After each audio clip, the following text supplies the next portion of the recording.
Welcome back, everybody. Action.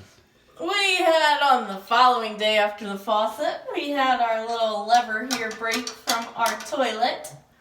So what you want to do is go out and get a new lever. Okay.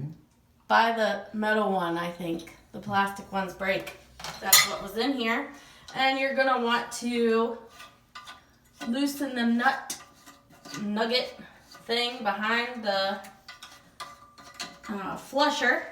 Pull that out. Ta-da! See? This was hard. I needed the wrench first to get that out.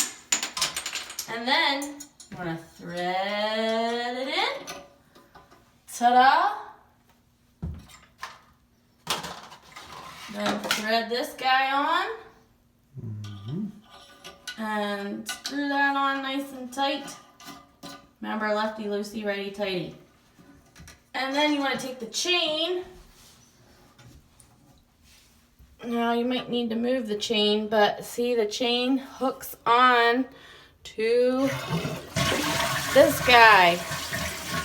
And that's how you flush the toilet. So if you ever feel like, whoa, what just happened? Why can't I flush the toilet anymore?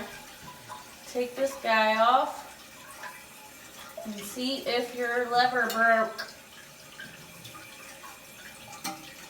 And that's that. Making moves. Bonus Women's Day footage.